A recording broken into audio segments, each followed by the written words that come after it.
इस वीडियो में मैं आप लोग के लिए जो इकोनॉमिक्स चैप्टर है उसका मोस्ट इम्पॉर्टेंट क्वेश्चन लेकर आया हूँ। ठीक है, एग्ज़ाम को देखते हुए। तो जो आपका आने वाला जो एग्ज़ाम है उसमें जो मोस्ट एक्सपेक्टेड जो क्वेश्चन रहेगा इसी के अंदर से रहेगा। इस वजह से मैं यहाँ पे एक क्वेश्चन तैयार किया हूँ, ठीक है, जो हमेशा लगभग पूछे जाते हैं हर साल। इस वजह से मैं काफ़ी रिसर्च करने के बाद देखा हूँ कि ये जो क्वेश्चन है यहाँ पे मैं ज़्यादा क्वेश्चन नहीं 10 क्वेश्चन लेकर आया हूँ, और ये 10 क्वेश्चन से एग्ज़ाम में हमेशा आता है।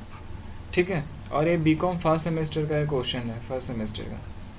ठीक है, तो जो हमेशा मोस्टली जो पूछा जाता है हर बार एग्ज़ाम के अंदर, ठीक है, वही क्वेश्चन मैं यहाँ पे सर्च करने के बाद लाया हूँ इको का। ठीक है, और सारा क्वेश्चन आपको करीब करीब इसी के अंदर से देखने को मिलेगा। ठीक है, तो आप ज़्यादा क्वेश्चन पढ़ने से अच्छा है जो मैं यहाँ पे 10 क्वेश्चन बता रहा हूँ ये आप अच्छे से रीड करके जाइएगा, है ना।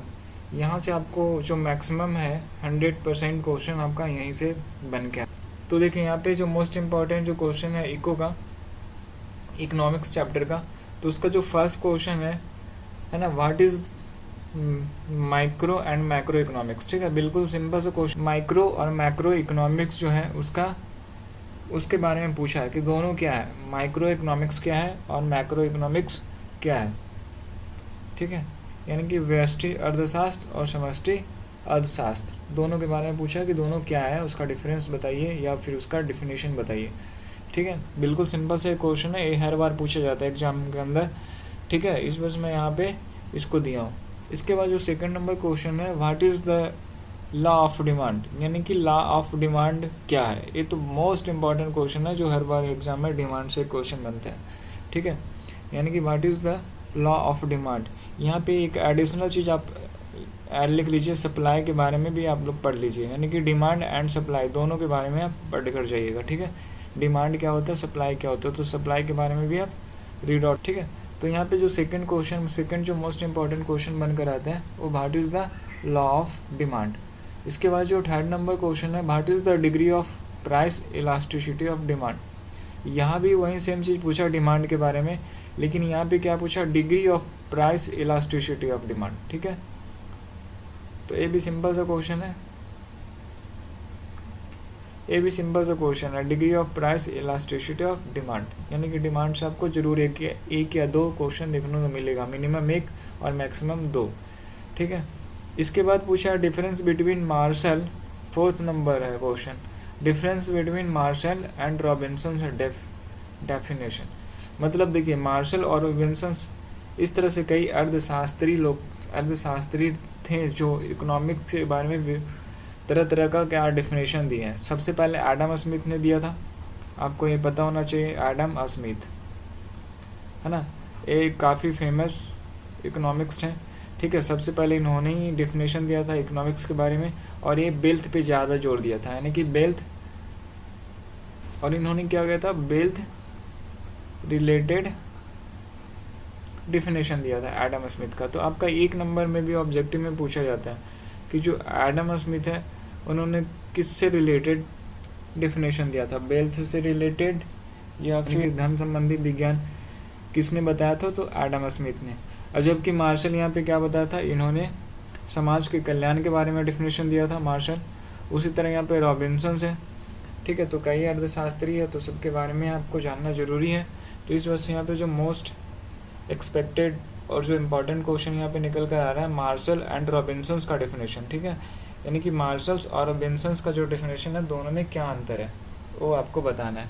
इसके बाद जो 5 नंबर क्वेश्चन है यहाँ पे, what are the central problem of economics, यानी कि जो केंद्रीय समस्या है, सेंट्रल प्रॉब्लम ऑफ इकोनॉमिक, यानी कि ये जो केंद्रीय समस्या है उसके बारे में पूछा गया। यहाँ पे केंद्रीय समस्या क्या है, तो वहाँ पे केंद्रीय समस्या 3 है, आपको पता होना चाहिए।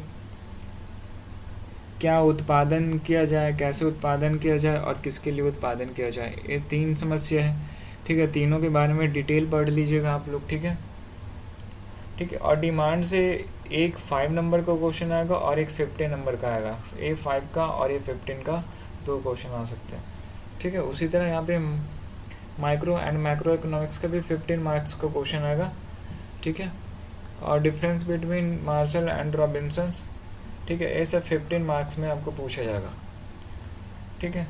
इसके बाद यहाँ पे जो है what is the meaning of monopolist competition, यानी कि मोनोपोलिस्ट का मतलब एकाधिकार है ना, एकाधिकारी प्रतियोगिता क्या है। ठीक है, ये भी सिंपल सा क्वेश्चन है। एकाधिकारी प्रतियोगिता से आप क्या समझते हैं उसके बारे में बताना है आपको। ठीक है, ये 6 नंबर क्वेश्चन है। 7 नंबर क्वेश्चन है what is the perfect competition. Perfect competition मतलब पूर्ण प्रतियोगिता। पूर्ण प्रतियोगिता क्या है, पूर्ण प्रतियोगिता के बारे में बताइए।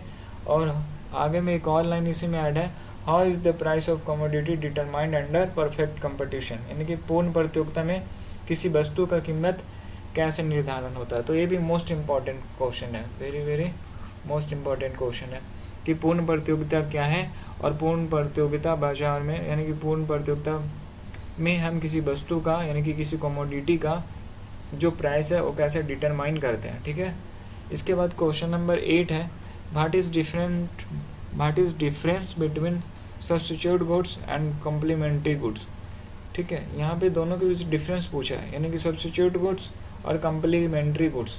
कम्प्लीमेंट्री गुड्स का मतलब पूरक वस्तु होता है।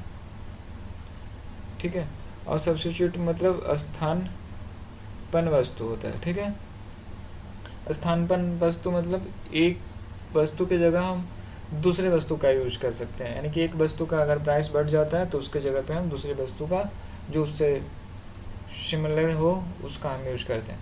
ठीक है, जैसे आपने पढ़ा होगा अगर चीनी का दाम बढ़ जाता है तो हम गुड़ का प्रयोग करते हैं। ठीक है, या चाय का दाम बढ़ने पे हम कॉफ़ी यूज कर सकते हैं क्योंकि दोनों सिमिलर है। इसके बाद है व्हाट इज़ इंडिफरेंस कर्व। ठीक है, ये शॉर्ट में आता है 5 नंबर में, व्हाट इज़ इंडिफरेंस कर्व। ठीक है, इंडिफरेंस कर्व के बारे में यहाँ पे पूछा गया है कि इंडिफरेंस कर्व क्या है, यानी कि इंडिफरेंस कर्व का मतलब होता है हिंदी में तटस्थता वक्र। ठीक है, ये होता है। तो ये भी 5 नंबर में पूछा जाएगा, ये भी काफ़ी इंपॉर्टेंट है जो हमेशा आता है। ठीक है, तो यहाँ पे मैं ज़्यादा नहीं 10 क्वेश्चन बताया हूँ जो हमेशा लगभग एग्जाम में आते हैं। ठीक है, तो आप ये 10 क्वेश्चन कंप्लीट कर जा सकते हैं एग्जाम में। ठीक है, आपको सारा क्वेश्चन इसके अंदर से देखने को मिलेगा। इसके बाद है जो इंडिफरेंस कर्व हो गया। इसके बाद जो लास्ट क्वेश्चन है state Adam Smith definition of economics. अभी मैंने आपको बताया कि सबसे पहले जो इकोनॉमिक्स में जो डेफिनेशन दिया था वो किसने दिया था, तो एडम स्मिथ ने दिया था।